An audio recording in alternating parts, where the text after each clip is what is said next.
Hello everyone, this is Arya. A very good morning to all of you. Today I am going to tell you why and how I started this 51 days series. अगर तुम भी अपनी life change करना चाहते हो तो ये video end तक देखना. And today I am going to tell you how I did it. So ये छोटी छोटी हैबिट्स मेरे पूरे दिन का मूड सेट कर देती है, जैसे गर्म पानी पीना, पौधों में पानी डालना और भगवान जी की पूजा करना. क्योंकि ये सिर्फ एक रिचुअल नहीं है, ये एक पॉज है जो मुझे ये बताता है कि शांति के बाद ही फोकस बनाया जा सकता है. ये मेरे ओनर का डॉग है जो आ गया था, फिर मैंने इसके साथ थोड़ा सा प्यार किया और मैं चली गई अपना नाश्ता प्रिपेयर करने के लिए. सो आज मैंने नाश्ते में सूजी का हलवा बनाने का सोचा एंड अनफॉर्चुनेटली ये बहुत ज़्यादा ही बन गया था. फिर मैंने अपना नाश्ता अपना favourite show Oggy and the cockroaches देखते हुए इन्जॉय किया. अब अभी मैं इसे खा लेती हूँ. अब मैं पूरा दिन आई थिंक अब रात का ही खाना डाइट में खाने वाली हूँ क्योंकि मुझे एक दो और शूट करने हैं. सो फिर मैंने अपना नाश्ता एंजॉय करा एंड मैं बैठ गई फिर अपनी पढ़ाई पे.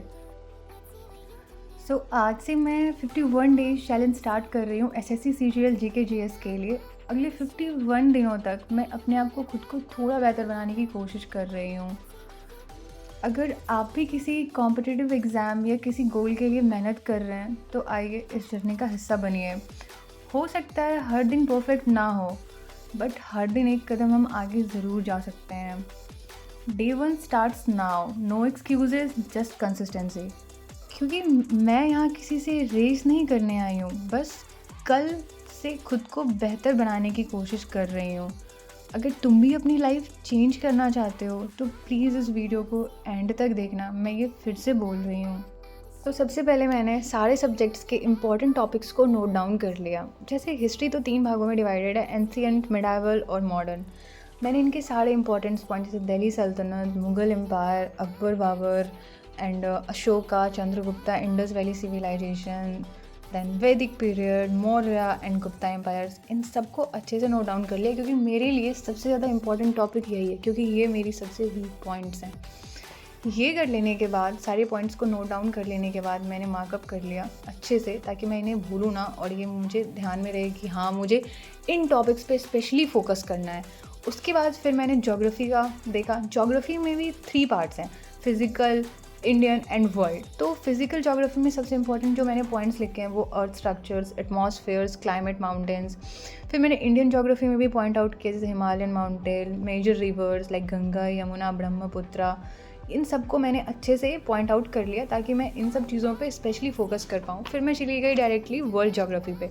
वर्ल्ड ज्योग्राफी में जो मुझे सबसे इम्पॉर्टेंट टॉपिक लगता है वो ये है कि latitude and longitude time zones. ये मतलब मेरे लिए थोड़ा सा हार्ड टॉपिक हो जाता है तो मैं इस पर ज़्यादा फोकस करूँगी.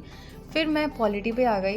पॉलिटी में भी जैसे कि डायरेक्टिव प्रिंसिपल्स हो गए, इंपॉर्टेंट आर्टिकल्स हो गए लाइक 14, 21, 370 आर्टिकल्स जो कि स्पेशली स्टेटस टू जेन के रिमूव्ड है.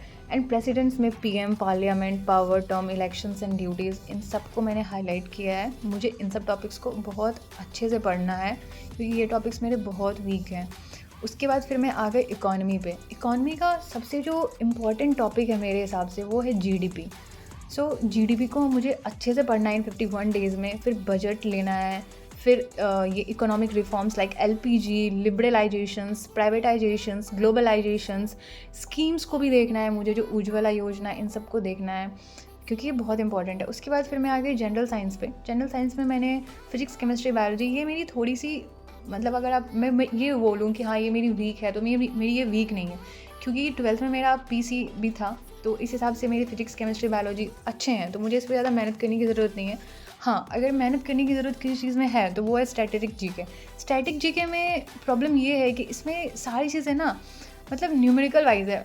मतलब डेट्स ज़्यादा हैं like Republic day 26 January, independence 15 August, Gandhi Jayanti 2 October.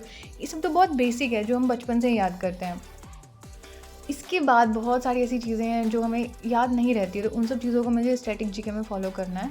And इसके बाद फिर मैं आ गई फर्स्ट वीक पे. सेकंड वीक मतलब मैं कैसे चीज़ों को अरेंज कर रही हूँ उन सब चीज़ों को मैं आपको अच्छे से बता देती हूँ.